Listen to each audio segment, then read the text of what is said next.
सुर्खियों में रहे अन्य प्राणी जात और वनस्पति जात।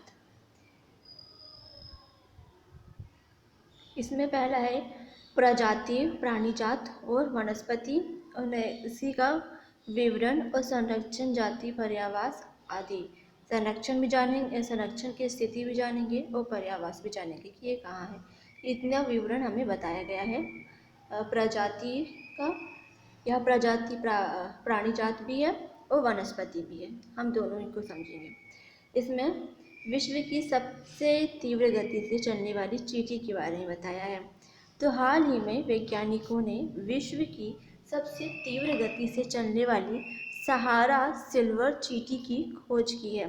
तो आप समझ रहे हैं ना कि जो चींटी कहाँ पे है, सहारा में। ओके, तो सहारा सिल्वर चींटी, इस चींटी का कलर ही सिल्वर है। आप चाहे तो गूगल में सर्च करके देख सकते हैं। तो यह सहारा सिल्वर चींटी की खोज की है। ये प्रति सेकंड अपने शरीर की लंबाई के 108 गुना के बराबर दूरी तय कर सकती है। इसकी चाल 360 mph की गति से दौड़ सकने वाले मनुष्य के समतुल्य आंकी गई है। सहारा सिल्वर चींटी उत्तरी सहारा के बालू के टिब्बों में पाई जाती है। ये चींटियाँ दिन की सबसे गर्म अवधि के दौरान अन्य प्राणियों के शवों का भक्षण करती हैं। गर्मी से बचने के लिए इन चींटियों के शरीर पर चमकीले, मतलब चांदी के समान दिखने वाले बाल होते हैं, जो सूर्य के प्रकाश को परिवर्तित करते हैं, जिसके कारण वह कैसे नजर आते हैं, चांदी के समान चमकीले नजर आते हैं। नेक्स्ट है तमिल योमन शिरोश्रोहा थीस। तो हाल ही में तमिल योमन शिरोश्रोहा थीस को तमिलनाडु की राजकीय तितली घोषित किया गया है। तमिल योमन बोलते हैं इसको, तितली को। तो यह राजकीय तितली घोषित की गई है तमिलनाडु की, तमिल योमन। यह पश्चिम घाट की एक स्थानिक तितली की प्रजाति है। इसे तमिल मारवान के नाम से भी जाना जाता है, जिसका अर्थ योद्धा होता है। महाराष्ट्र ब्लू मोर्मोन को अपनी राजकीय तितली घोषित करने वाला प्रथम राज्य है। हम महाराष्ट्र की बात करें, महाराष्ट्र में ब्लू मोर्मोन को अपनी राजकीय तितली घोषित करने वाला प्रथम राज्य था। उसके पश्चात उत्तराखंड ने कॉमन पीकॉक को राजकीय तितली घोषित किया। फिर नेक्स्ट है कर्नाटक ने साउदर्न बर्ड विंग्स को घोषित किया। केरल ने मालाबार बैंडेड पीकॉक को घोषित किया, और फिर तमिलनाडु द्वारा राजकीय तितली की घोषणा की गई। ओके, तो तमिलनाडु ने किसको घोषित किया है, तो तमिल योमन को, जिसे शिरोश्रोहा थीस भी कहते हैं। अब नेक्स्ट है पर्पल फ्रॉग बैंगनी रंग के मेढक को शीघ्र ही केरल के राजकीय उभयचर के रूप में नामित किया जा सकता है। ओके, यह पश्चिमी घाट का स्थानीय जीवन।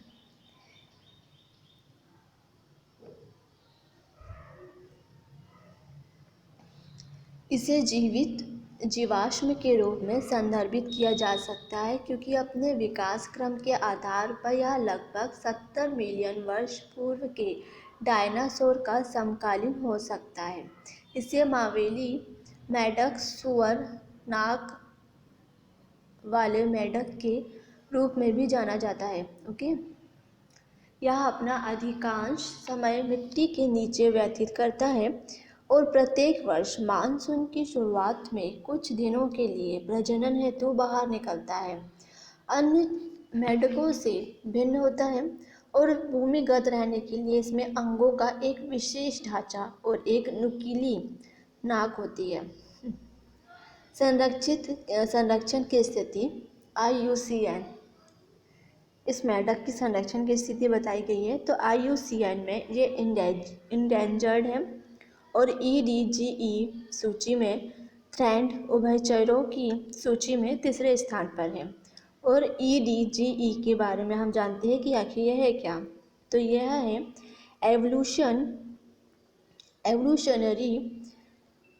Evolutionary district and globally endangered प्रजाति। एक प्रकार की पशु प्रजातियां होती हैं जिनका उच्च EDGE स्कोर टैक्सोनॉमी विशिष्टता के साथ इंडेंजर्ड संरक्षण स्थिति को संयोजित करने वाला एक मानक माप होता है। Zoological society of London ZSL ने EDGE ऑफ एग्जिस्टेंट प्रोग्राम नामक एक वैश्विक संरक्षण पहल की शुरुआत वर्ष 2007 में की थी।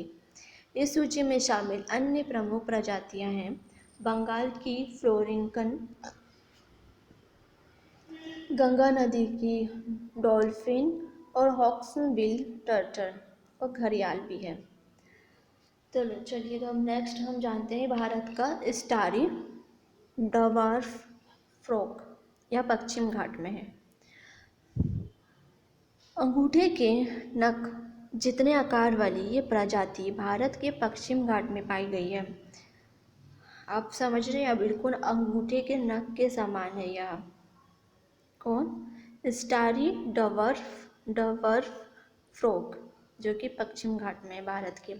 वैज्ञानिकों ने इस मेंढक का नाम एस्ट्रोबैक्ट्रस यूरिचियान, ओके बड़ा टफ नाम है, यूरिचियान रखा है। यह नाम इसके शरीर पर पाए गए तारों के सदृश धब्बों और कुरिचियार माला पर्वत श्रृंखला यहाँ की खोजी हुई है, क्योंकि यह तो के स्थानीय लोगों के नाम पर रखा गया है।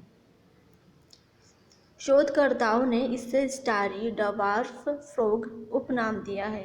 जिन्होंने शोध किया है इस पर, उन्होंने इसे स्टारी डवार्फ फ्रॉग नाम दिया है। अगर क्वेश्चन में आ जाता है कि स्टारी डवार्फ फ्रॉग कहाँ पाए जाते हैं, तो आप बता सकते हैं कि यहाँ पश्चिमी घाट में पाए जाते हैं, क्योंकि इनका आकार एक वयस्क व्यक्ति के अंगूठे के नख के बराबर 2 से 3 सेंटीमीटर है। इनके उदर का रंग नारंगी है तथा पृष्ठभाग भूरा है, जो श्वेत धब्बों से आकृत है।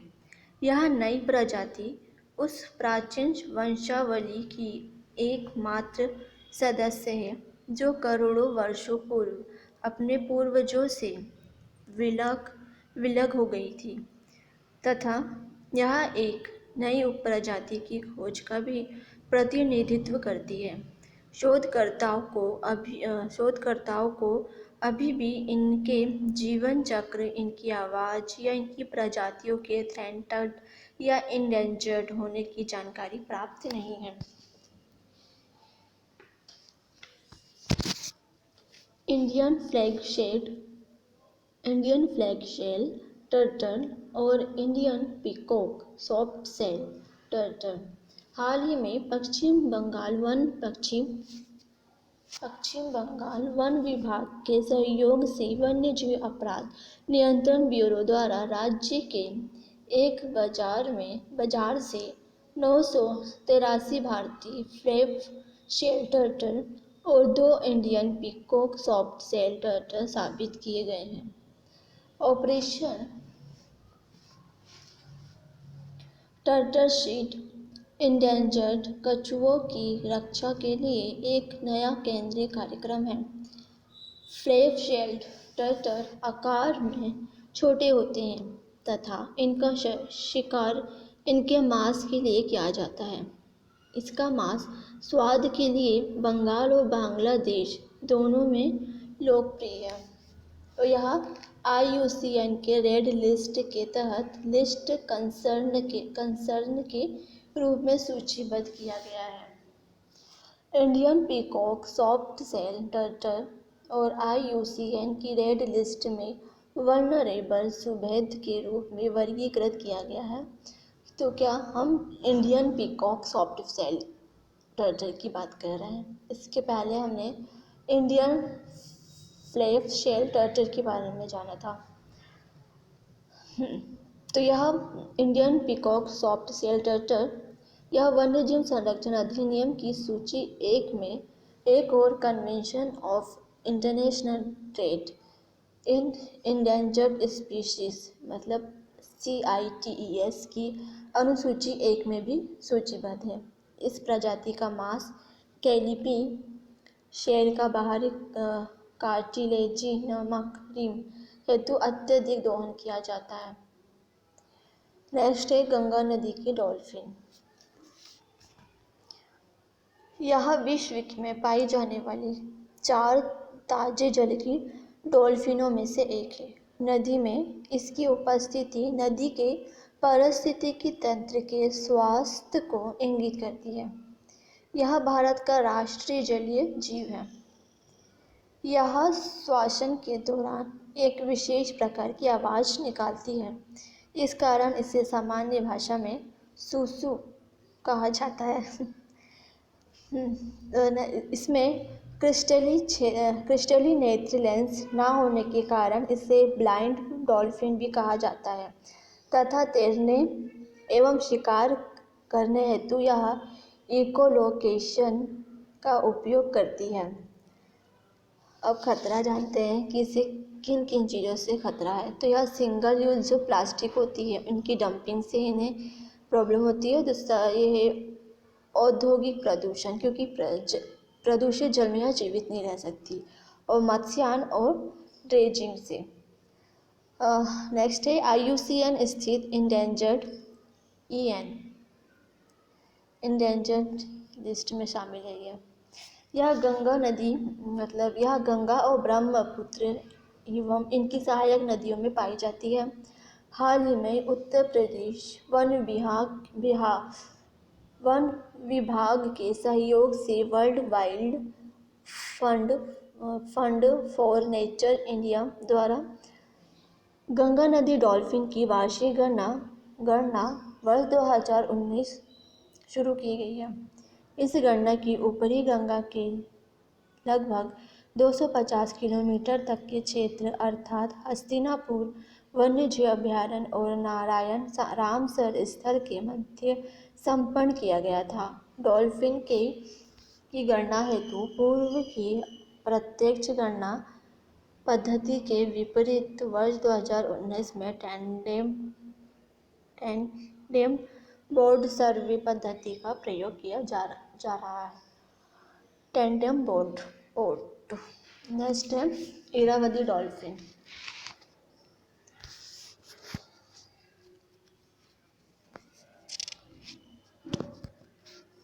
तो ये काफ़ी लंबा है, तो बहुत सारा है, इसमें आराम से समझते जाइएगा इसे। नेक्स्ट ये इरावदी नदी डॉल्फिन। हाल ही में चिलिका झील में 146 इंडेंजर्ड इरावदी डॉल्फिन को देखा गया है।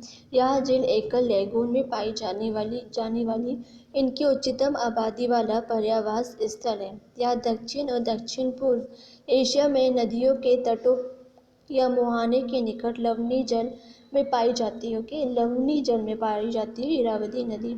इनकी कुल आबादी 7,500, बांग्लादेश में लगभग 80% से कम होना अनुमानित है। इसे IUCN में स्थित इंडेंजर्ड लिस्ट में शामिल किया है। अब नेक्स्ट है हुबार बस्टर्ड। तो यह एक बड़ा सारंग बस्टर्ड पक्षी है जो उत्तरी अफ्रीका और एशिया की शुष्क जलवायु में पाया जाता है। यह IUCN में स्थित वल्नरेबल है। इसमें खतरा है अवैध शिकार से, अनियमित शिकार से, पर्यावास विखंडन आदि से। नेक्स्ट है डक बिल्ड प्लेटिस्क। तो यह हाल में ही IUCN द्वारा प्लेटिप्स के संरक्षण स्थिति में नियर थिएटर्स श्रेणी में सूचीबद्ध कर दिया गया है। यह एक छोटा उभयचर ऑस्ट्रेलियाई स्तनपायी ऑस्ट्रेलियाई में सूखे की स्थिति और जलवायु परिवर्तन के प्रभाव के कारण डक विंड स्लेटिप्स विश्व स्तर पर द्वितीय स्तनपायी के समक्ष विलुप्ति की स्थिति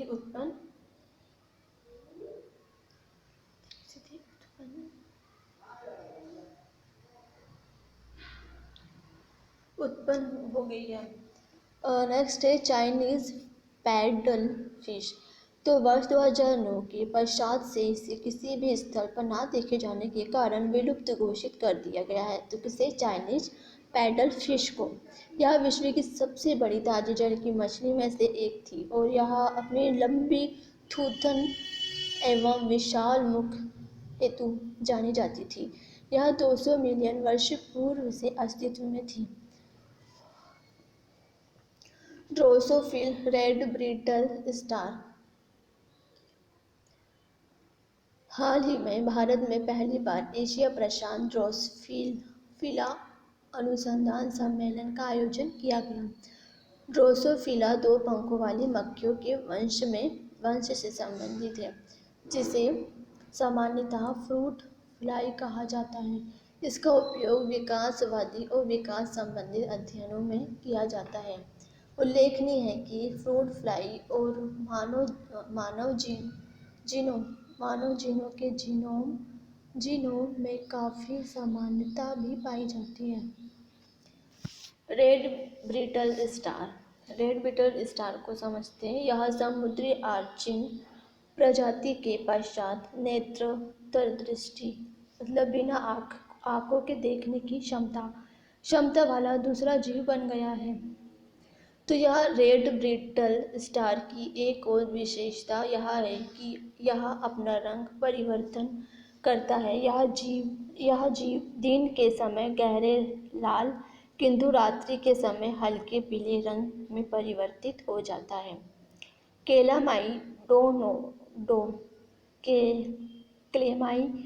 क्लेमाइडोमोनास निवेलिस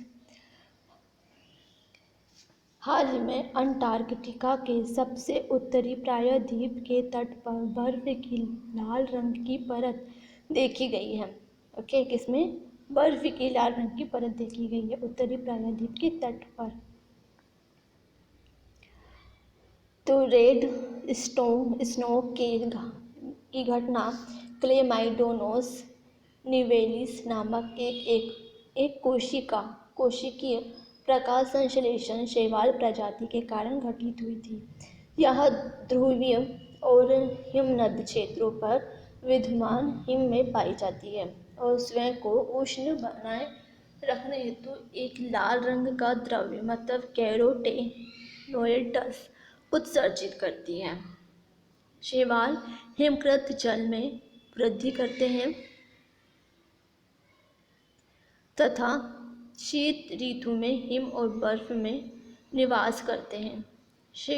ग्रीष्म ऋतु में जब हिम पिघलती है तब ये शैवाल स्फुटित होने लगते हैं और बीजाणु जैसे लाल पुष्प के समान विस्तारित हो जाते हैं। तो यहाँ इसे बोलेंगे हम क्लेमाइडोमोनास निवेलिस। अब नेक्स्ट है ओरेंगाउटन। तो हाल ही में ओडिशा ने नंदनकानन प्राणी उद्यान में भारत के एकमात्र ओरेंगउटन की मृत्यु हो गई है। इसे सिंगापुर से पुणे के राजीव गांधी प्राणी उद्यान में लाया गया था और बाद में ओडिशा में स्थानांतरित कर दिया गया था।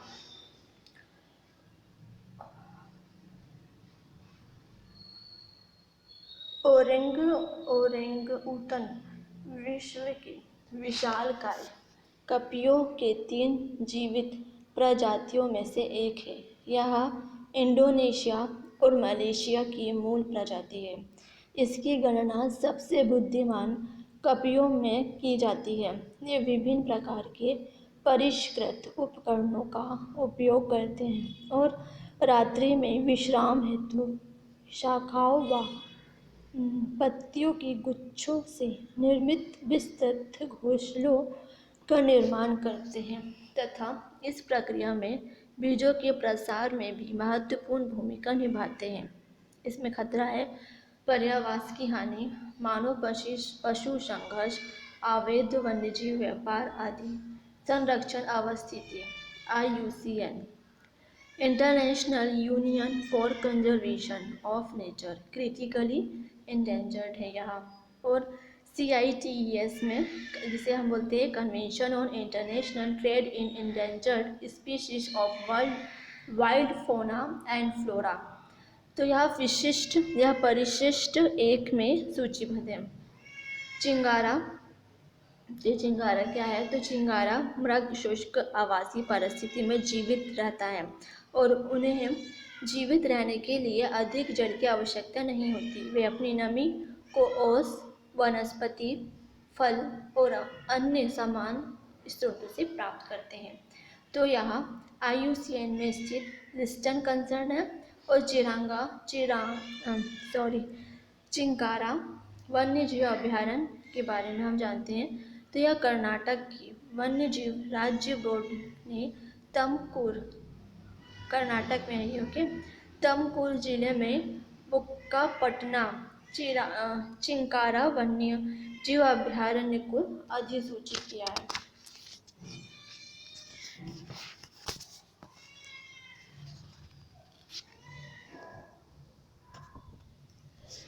यह भारत के चिंकारा के वितरण विस्तार का सबसे दक्षिणी छोर होगा। चिंकारा के लिए पहला वन्यजीव अभयारण्य बागलकोट जिले कर्नाटक में यदाहल्ली में स्थापित किया गया है। कर्नाटक भारत में मृगों की 6 प्रजातियों में से 3 प्रजातियों का आवास स्थल है, जिनमें काला हिरन, 4 श्रृंगी हिरन और चिंकारा शामिल है।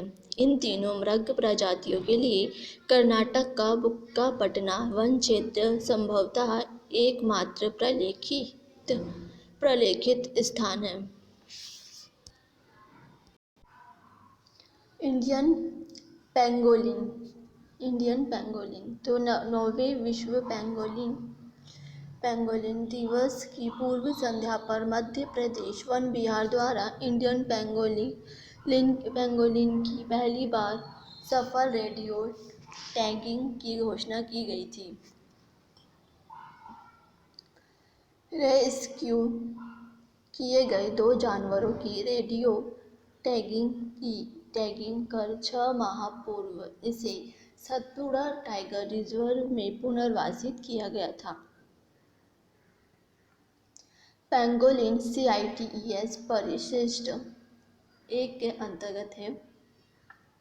विश्व में सर्वाधिक तस्करी की जाने वाली वन्यजीव प्रजाति है।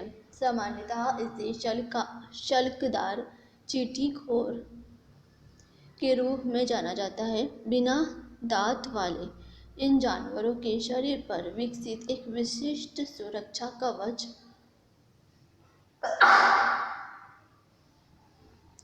इनकी विलुप्ति का प्रमुख कारण बन गया है।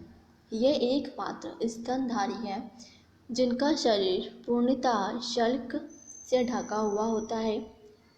पेंगोलिन की आकार प्रजातियों में से इंडियन पेंगोलिन और चाइनीज पेंगोलिन ही भारत में पाए जाते हैं।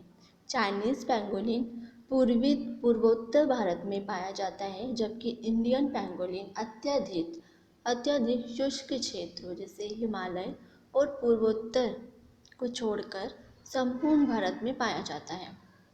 भारत में पेंगोलिन के समक्ष प्रमुख संकट स्थानीय उपभोग जैसे प्रोटीन स्रोत का एक पारंपरिक चिकित्सा उपचार के रूप में के लिए इनका आखेट और अवैध शिकार तथा इसके मांस और शल्क के लिए पूर्वी एशिया और दक्षिणी पूर्वी एशिया देशों, विशेष रूप से चीन और वियतनाम में प्रचलित अंतर्राष्ट्रीय व्यापार है। इंडियन पेंगोलिन को IUCN की रेड लिस्ट के तहत इंडेंजर्ड श्रेणी में, जबकि चाइनीज पेंगोलिन क्रिटिकली इंडेंजर्ड श्रेणी में शामिल किया गया है। इन दोनों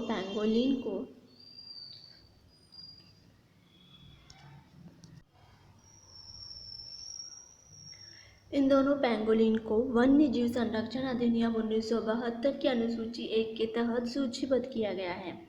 नेक्स्ट है सबसे बड़ी भूमिगत मछली। हाल ही में मेघालय की जयंतिया पहाड़ियों के दूरस्थ वनों में स्थित एक गुफा में विशाल विश्व की सबसे बड़ी ज्ञात भूमिगत पृथ्वी की सतह के नीचे मछली की खोज की गई है। यह 40 सेंटीमीटर लंबा है, जो अब तक ज्ञात सभी भूमिगत मछलियों की औसत लंबाई से लगभग 5 गुना अधिक लंबी है। तो यह लगभग दृष्टिबाधित प्रजाति है जो गोल्डन महाशीर उट्टीटोर के सदृश है। भूमिगत परितंत्र को अंधकारयुक्त विच्छिन्न खाद्य जाल और खाद्य भाव के कारण चरम तथा उच्च तनाव वाला परिवेश माना जाता है। इसके बावजूद वे विशिष्ट कशेरुकी और अकशेरुकी जीवों को आश्रय प्रदान करते हैं, जिनमें से कई अपने विकासवादी रूप से अद्वितीय हैं तथा प्राचीन प्राणी जाति के अवशेषों ने उनके दीर्घकालिक अलगाव को जन्म दिया है। नेक्स्ट है फ्लेम थ्रोटेड बुलबुल। फ्लेम थ्रोटेड बुलबुल। तो फ्लेम थ्रोटेड बुलबुल, जिसे रूबी गुलाबी कहा जाता है, को गोवा में आयोजित होने वाले 36वें राष्ट्रीय खेल के शुभांकर के रूप में चयनित किया गया है। फ्लेम थ्रोटेड बुलबुल गोवा का राजकीय पक्षी है। यह दक्षिणी प्रायद्वीपीय भारत में एक स्थानीय प्रजाति है। यह पक्षी अधिकांश पूर्वी और मध्य प्रायद्वीप भारत में तथा पश्चिमी घाट के कुछ स्थानों पर चट्टानों, झाड़ियों से युक्त पहाड़ियों आदि जैसे पर्यावासों में पाई जाती है। यह स्थानीय रूप से दक्षिण आंध्र प्रदेश, पूर्वी कर्नाटक, गोवा, ओडिशा, पूर्वी केरल और उत्तरी तमिलनाडु में पाई जाती है। यह वन्य जीव संरक्षण अधिनियम 1972 की अनुसूची 4 में सम्मिलित पक्षी है। इसे IUCN की रेड लिस्ट कंसर्न के रूप में सूचीबद्ध किया गया है। हेनेगुया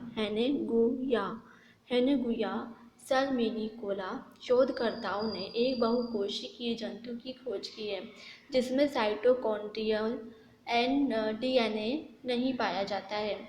हेनेगुया सैल्मिनिकोला अवयवीय श्वसन वाला एक सूक्ष्म परजीवी है। यह एकमात्र ज्ञात जंतु है जो ऑक्सीजन की आवश्यकता के बिना अस्तित्व में बना रह सकता है। इसे डी-इवोल्यूशन की एक प्रक्रिया के रूप में देखा जाता है, क्योंकि यह वायवीय श्वसन के लिए अनावश्यक जीनों को प्राप्त कर एक साधारण जीव की तरह कार्य करता है। हेनेगुया साल्मिनिकोला के बारे में बता रहे हैं। अब नेक्स्ट है असम रूफर्ड टर्टल। इसे सिल्कहट रूफर्ड टर्टल भी कहा जाता है। यह भारत के असम में ब्रह्मपुत्र मेघना अपवाह तंत्र और पूर्वी बांग्लादेश के कुछ भागों में पाया जाता है। यह IUCN में स्थित इंडेंजर्ड लिस्ट में है।